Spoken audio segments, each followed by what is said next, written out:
Hello everyone. In this video I would like to share application of progressions to commerce or business application problems with relation to the progression. Let's start with the first problem.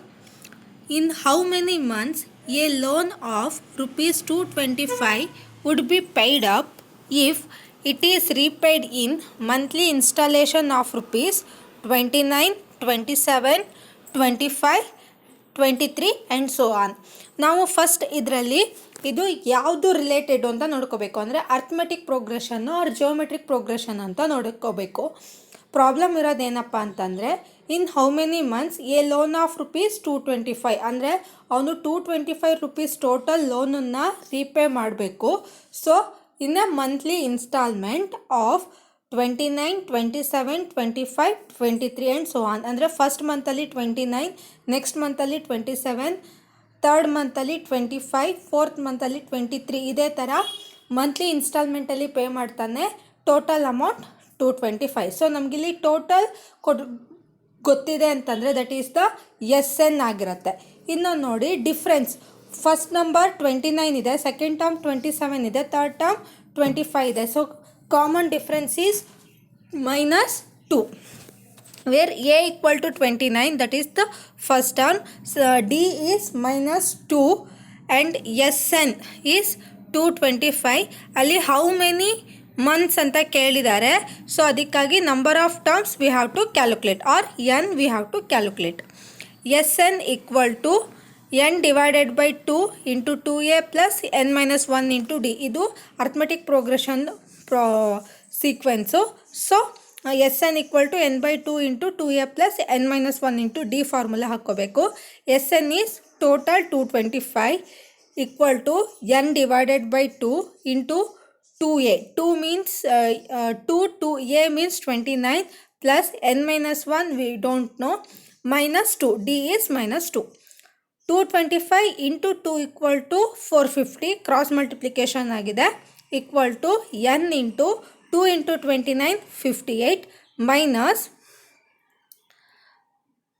2 into n minus 2n, minus into minus plus 1 into 2 2. 450 equal to 60n minus 2n square, ಅಂದರೆ 50 plus 2 60, 60 into n 60n minus 2n into n n square, 2n square minus 60 plus 450 equal to 0.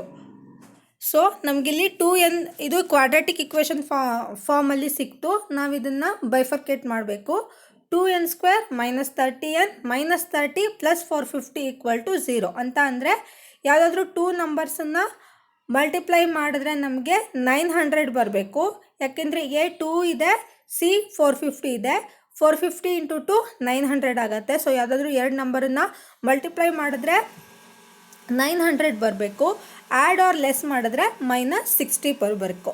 So ಅದಕ್ಕಾಗಿ minus 30ನ ತೊಗೊಂಡಿದ್ದೀವಿ. Minus 30 into minus 30 900 ಆಗುತ್ತೆ. Minus 30 minus 30 minus 60 ಆಗುತ್ತೆ. So next 2n common ಇದೆ. 2nನ್ನು common ಹೊರಗಡೆ ತೆಕ್ಕೊಂಡ್ರೆ n minus 15 ಉಳಿತು. Minus 30 common ಇದೆ, 30ನ common ತೆಕ್ಕೊಂಡ್ರೆ n ಮೈನಸ್ 15 ಉಳಿತು, equal to 0. So 2n minus 30 or n minus 15 equal to 0. n equal to 30 divided by 2 equal to n equal to 15. So in 50 months the loan will be repaid. Next, move on to the second problem. A person is employed in a company at rupees 3000 per month and is promised an increment of 200 per year. ಅಂದರೆ ಅವನಿಗೆ ಕಂಪ್ನಿಯಲ್ಲಿ job ಸಿಗತ್ತೆ, ಅವನಿಗೆ per month 3000 salary, ಪ್ರತಿ ವರ್ಷ 200 ರೂಪಾಯಿ increment ಸಿಗತ್ತೆ. Find the total amount which he receives in 25 years and the rate at which he is paid in the last year. ಅಂದರೆ ಅವನಿಗೆ ಟೋಟಲ್ ಲಾಸ್ಟ್ ಇಯರಲ್ಲಿ ಎಷ್ಟು ಅಮೌಂಟನ್ನು, ಅಂದರೆ 25 ಇಯರ್ಸಲ್ಲಿ ಅವನು ಎಷ್ಟು ಅಮೌಂಟನ್ನು ರಿಸೀವ್ ಮಾಡ್ತಾನೆ, ಜೊತೆಗೆ ಟೋಟಲ್ 1 ಇಯರಿಂದ 25 ಇಯರ್ಸ್ವರೆಗೂ ಒಂದು ಟೋಟಲ್ ಸ್ಯಾಲ್ರಿ ಎಷ್ಟು ಅಂತ ಕ್ಯಾಲ್ಕುಲೇಟ್ ಮಾಡೋಕ್ಕೆ ಹೇಳಿದ್ದಾರೆ. The person is paid 3000 in the first year, ₹3000 in the second year. ಅಂದರೆ 200 ಇನ್ಕ್ರಿಮೆಂಟ್ ಅಂತಂದರೆ ₹200 ಜಾಸ್ತಿ ಆಗುತ್ತೆ. ಥರ್ಡ್ ಇಯರಿಗೆ 3200 plus 200 3400. So up to the 25 years. ಅಲ್ಲಿಗೆ sequence is 3000, 3200, 3400 up to 25 terms. ಇಲ್ಲೂ ಕೂಡ ನೋಡಿ ಎವ್ರಿ ಇಯರ್ 200 ಜಾಸ್ತಿ ಆಗ್ತಾ ಹೋಗಿದೆ. ಸೊ ಎಡಿಷನ್ ಆಗ್ತಾ ಇರೋದ್ರಿಂದ this sequence is in AP. So ನಮಗಿಲ್ಲಿ T25 ಫಸ್ಟ್ ಕ್ಯಾಲ್ಕುಲೇಟ್ ಮಾಡ್ಕೋಬೇಕು. ಸೊ T25 ಕ್ಯಾಲ್ಕುಲೇಟ್ ಮಾಡ್ಕೋಬೇಕು ಅಂತ ಅಂದರೆ TN formula hockey, TN = A + n-1 into D. T25 = A is 3000 plus N is 25 minus 1 into D is 200. 3000 plus 25 minus 1 24 into 200. 3000 plus 24 into 200 is 4800. T25 = 7800. ಅಂದರೆ last ಅವನು 5th ಇಯರಲ್ಲಿ ಅವನು 7800 receive ಮಾಡ್ಕೊಳ್ತಾನೆ. So ಇದು 25th ಇಯರಲ್ಲಿ 7800 receive ಮಾಡ್ಕೊಳ್ತಾನೆ. So ಅಲ್ಲಿಗೆ total ಕಂಡುಹಿಡಬೇಕು. ಅಂದರೆ first ಇಯರಿಂದ last ಇಯರ್ವರೆಗೂ ಅವನು ಎಷ್ಟು ಸ್ಯಾಲ್ರಿನ receive ಮಾಡ್ಕೊಳ್ತಾನೆ ಅಂತ calculate ಮಾಡ್ಕೋಬೇಕು. ಸೊ ಅದಕ್ಕಾಗಿ SN ಫಾರ್ಮುಲಾನ ಹಾಕಿ, SN = N divided by 2 into A plus L. ಇಲ್ಲಿ L ಲಾಸ್ಟ್ ಟರ್ಮ್ ಗೊತ್ತಿರೋದ್ರಿಂದ A ಪ್ಲಸ್ L ಹಾಕ್ಕೊಂಡಿದ್ದೀವಿ. SN is 25 = 12. N means number of years, 25 divided by 2 into, ಅಂದರೆ ಇದು ಇಲ್ಲಿ ನೋಡಿ, the total amount received by him in 25 years. ಇಲ್ಲಿ ಕೊಟ್ಟಿದ್ದಾರೆ calculation.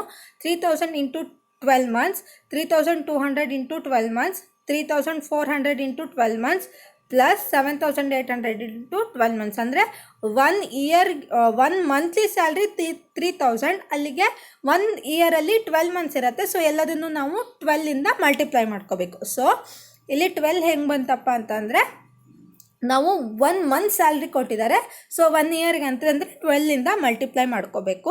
So 12 S25 = 12 into N/2 means 25 divided by 2 into A 3000 plus L 7800. 25 into 12 divided by 25 into 10800. 12 into 25 divided by 2 into 10800 comes to 1,35,000 equal to rupees 16,20,000. He receives rupees 60,20,000 in total in his 25 years of employment. Next problem is, 2 jobs are offered to Mr. A. ಅಂದರೆ mister ಎಗೆ 2 ಜಾಬಿಂದು offer ಬರುತ್ತೆ. ಇನ್ the first job his starting salary is ₹6,000. ಅಂದರೆ A 6,000 per month and increases annually by ₹400. ಅಂದರೆ monthly 6,000 rupees salary ಸಿಗುತ್ತೆ. Yearly increment 400 ಸಿಗುತ್ತೆ. In the second job, the salary commences at 4,800 per month. ಅಂದರೆ on monthly salary 4,800 and increases annual increment ₹600. Mr. A decided to accept the job that will give him better total salary in the first 20 years. ಅಂದರೆ ಅವನು ಯಾವ ಜಾಬಲ್ಲಿ ಅವನಿಗೆ ಜಾಸ್ತಿ salary ಬರುತ್ತೋ ಅದನ್ನು ಅವನು accept ಮಾಡ್ಕೋಬೇಕು ಅಂತ ಡಿಸೈಡ್ ಮಾಡ್ತಾನೆ. Which job will he accept, ಅಂದರೆ ಅವನು ಯಾವ ಜಾಬನ್ನು ಪ್ರಿಫರ್ ಮಾಡ್ತಾನೆ. ಅಲ್ಲಿಗೆ ನಾವು ಯಾವುದರಲ್ಲಿ ಟೋಟಲ್ ಸ್ಯಾಲ್ರಿ ಜಾಸ್ತಿ ಬರುತ್ತೋ ಅದನ್ನು ನಾವು ಅಕ್ಸೆಪ್ಟ್ ಮಾಡಿದ್ರೆ ಆಯಿತು. Text on the problem can be put in the form of AP ಅಲ್ವಾ. ಪ್ರತಿ ವರ್ಷ ನಮಗೆ ಇನ್ಕ್ರಿಮೆಂಟ್ ಸಿಗ್ತಾ ಇದೆ ಫಿಕ್ಸ್ಡ್ ಅಂತ ಅಂದರೆ that is the AP. In first job A = 6,000 ಅಂದರೆ ಫಸ್ಟ್ ಟರ್ನ್. D = 400 ಅಂದರೆ ಅವನಿಗೆ ಇನ್ಕ್ರಿಮೆಂಟ್ ಏನು ಸಿಗುತ್ತೋ that is the D. N = number of years is 20 years. S20 calculate ಮಾಡಬೇಕು. ಅಂದರೆ ಫಸ್ಟ್ 20 ಇಯರ್ಸಿಗೆ ಅಂತ ಹೇಳಿದ್ದಾರೆ. ಸೊ S20 ಕ್ಯಾಲ್ಕುಲೇಟ್ ಮಾಡಬೇಕು. ಅದೇ ಥರ ಸೆಕೆಂಡ್ ಜಾಬಲ್ಲೂ ಕೂಡ A 4,800, D 600, N 20, S20 we have to calculate. So ಇಲ್ಲಿ ನಮಗೆ ಲಾಸ್ಟ್ ಟರ್ಮ್ ಗೊತ್ತಿಲ್ಲ, ಅದಕ್ಕಾಗಿ SN = N divided by 2 into 2a plus n-1 into d ಫಾರ್ಮುಲಾನ ಹಾಕ್ಕೊಳ್ತಾ ಇದ್ದೀವಿ. ಸೊ ಇದರಲ್ಲೂ ಕೂಡ ನಮಗೆ ಗೊತ್ತಿರೋದು ಮಂತ್ಲಿ ಸ್ಯಾಲ್ರಿ ಆಗಿರೋದ್ರಿಂದ ಟೋಟಲ್ ಅಮೌಂಟನ್ನು 12ಇಂದ ಡಿವೈಡ್ ಮಾಡಬೇಕು.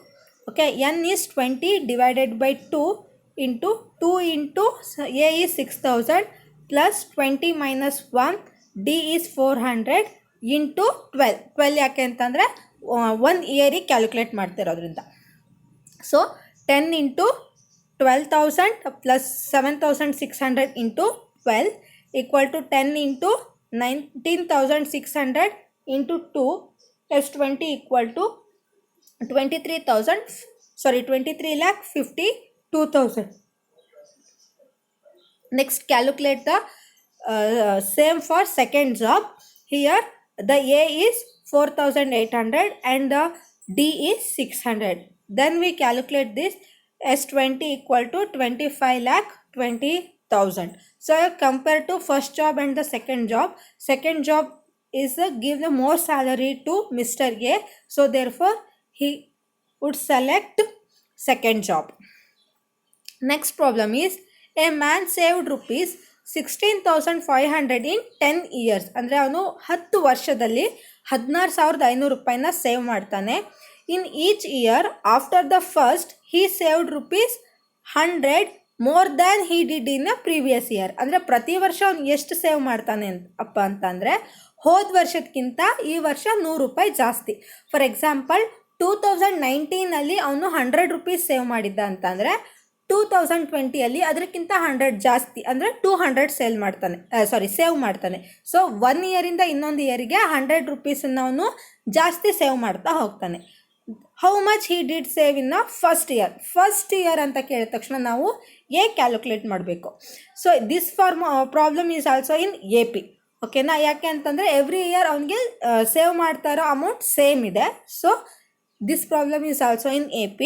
As he saves 100 more than he did in a previous year, the sequence of saving forms of an AP were n equal to 10. ಅಂದರೆ ಅವನು 10 ಇಯರ್ಸಲ್ಲಿ ಸೇವ್ ಮಾಡ್ತಾನೆ ಅಂತ ಹೇಳಿರೋದಕ್ಕೆ n equal to 10.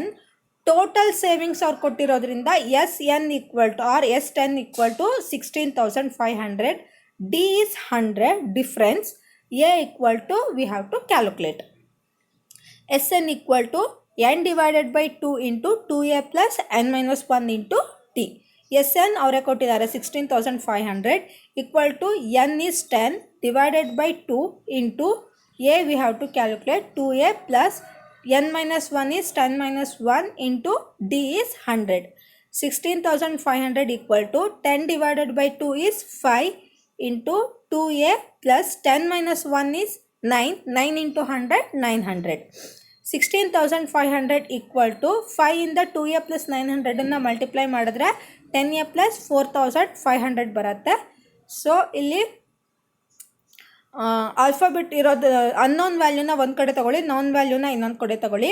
10a equal to 16,500 minus 4,500 or 16,500 minus 4,500 equal to 10a. ಯಾವ್ದು ತಗೊಂಡ್ರು okay. So a equal to 12,000 divided by 10 equal to 1,200. Therefore, he saved rupees 1,200 in the first year. Next, a man buys national saving certificate each year of the value exceeding rupees 100 in the previous year. After 10 years, he finds that total value of the certificate purchased is rupees 5,000. Find the value of the certificate purchased by him in the first year and the last year. So ಇಲ್ಲಿ ಏನು ಹೇಳಿದ್ದಾರೆ ಅಂತಂದರೆ ಅವನು national saving ಸರ್ಟಿಫಿಕೇಟನ್ನು purchase ಮಾಡ್ತಾನೆ. So this is one of the income certificate. So ಆ 10 ವರ್ಷ ಆದಮೇಲೆ ಅವನಿಗೆ ಟೋಟಲ್ ವ್ಯಾಲ್ಯೂ ಎಷ್ಟಾಗಿರತ್ತಪ್ಪ ಅಂತ ಅಂದರೆ 5,000 ಆಗಿರುತ್ತೆ. Okay, find the value of the certificate purchased by him in the first year and the last year. First year ಮತ್ತು last here A ಮತ್ತು ಎಲ್ಲನ್ನು calculate ಮಾಡಬೇಕು. ಅದೇ ಥರ ಅವನು ಪ್ರತಿ ಒಂದು ವರ್ಷಕ್ಕಿಂತ ಇನ್ನೊಂದು ವರ್ಷಕ್ಕೆ ಜಾಸ್ತಿ ಎಷ್ಟು ಡಿಫ್ರೆನ್ಸ್ ಎಷ್ಟಪ್ಪ ಅಂತಂದರೆ 100 ರೂಪೀಸ್. ಅಲ್ಲಿಗೆ ಎ ಕ್ಯಾಲ್ಕುಲೇಟ್ ಮಾಡಬೇಕು, ಡಿ 100, S10 ಈಸ್ 5,000 ಅಂದರೆ total some is 5,000, n equal to 10. So S10 ಗೊತ್ತಲ್ವಾ, ಅದಕ್ಕಾಗಿ ನಾವು ಎ ಕ್ಯಾಲ್ಕುಲೇಟ್ ಮಾಡಿದ್ರೆ ಆಯಿತು. Sn equal to n divided by 2 into 2a plus n minus 1 into d. Sn is 5000 equal to 10 divided by 2 is 5. 2a plus 9 into 100, 900. 5000 equal to 2a plus 900 equal to 10a plus 4500. 10a equal to 5000 minus 4500. A equal to 500 divided by 10. A equal to 50. So he saved rupees 50 in the first year. First year ಸಿಕ್ತು. Last year calculate ಮಾಡಬೇಕು ಅಂತ ಅಂದರೆ ನಾವು t n calculate ಮಾಡಬೇಕು. T n equal to a plus n minus 1 into D.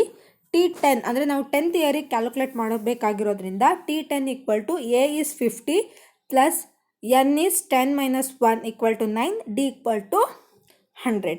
So 50 plus 900 equal to 950. ಅಲ್ಲಿಗೆ ಅವನು first year 50 ರುಪೀಸನ್ನು save ಮಾಡ್ತಾನೆ, ಲಾಸ್ಟ್ ಇಯರ್ 950 ರುಪೀಸನ್ನು ಸೇವ್ ಮಾಡ್ತಾನೆ.